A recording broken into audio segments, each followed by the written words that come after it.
تو I am F نے P T I کی معاشی لیڈرشپ سے رابطہ کیا اور انہوں نے کہا کہ ہم آپ لوگوں سے ملنا چاہتے ہیں اور ہم یہ جو نیا پروگرام دے رہے ہیں اس پہ آپ لوگوں کی رضامندی چاہتے ہیں۔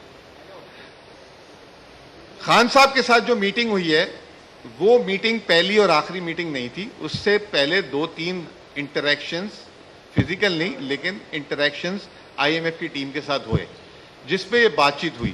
جس دن جب یہ میٹنگ ہوئی زمان پاک میں، اس دن جو ہے وہاں سے جو ایک آئی ایم ایف کی جو پاکستان کی ریزیڈنٹ چیف ہیں وہ، اور اس کے علاوہ جو ہے جو پاکستان کے پروگرام کا ہیڈ ہے نیتھن پورٹر، اس نے واشنگٹن سے جوائن کیا اور پی ٹی آئی کی معاشی ٹیم نے بھی اس کو ویڈیو لنک سے جوائن کیا۔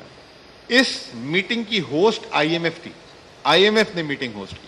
انہوں نے کہا ہے کہ یہ پاکستان کی جو سب سے بڑی پولیٹیکل پارٹی ہے ان کو جا کے بتایا جائے کہ یہ پروگرام کیوں دیا جا رہا ہے، اور اس کی اگر ان کے کوئی شک و شبہات یا اعتراضات ہیں تو اس کو دور کیا جائے اور ان سے کنسنٹ لے کر آئی جائے، اپروول نہیں کنسنٹ لے کر آئی جائے۔ پی ٹی آئی نے بولا کہ آپ کے پروگرام کی وجہ سے ملک میں مہنگائی ہوتی ہے، جب ملک میں مہنگائی ہوتی ہے تو عام آدمی سب سے زیادہ سفر کرتا ہے، تو آپ ہمیں بتائیں کہ اس پروگرام سے کوئی عام آدمی کو ریلیف تو نہیں نظر آ رہا؟ آپ بجلی کی قیمت بھی بڑھانے کی بات کریں، گیس کی بھی بات کر رہے ہیں، روپے کی قدر کی بات کریں۔ انہوں نے کہا کہ ہم نے خاص طور پہ رکھا ہے اس میں کہ ولنریبل کو پروٹیکٹ کیا جائے۔ ہم نے اس نے کہا کہ صاف سی بات ہے کہ اس پہ کوئی کمپرومائز نہیں ہوگا۔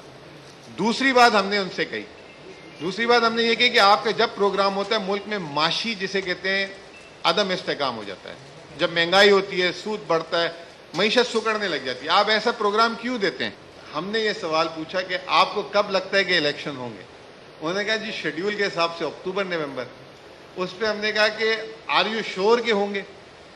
لوگوں نے اس آر یو شور کو بول دیا کہ جی ہم نے ان سے شورٹی مانگی ہے۔ ہم نے یہ پوچھا آر یو شور؟ انہوں نے کہا جی جو پاکستان کی جو اویلیبل انفارمیشن ہے اس کے حساب سے تو یہ ہے۔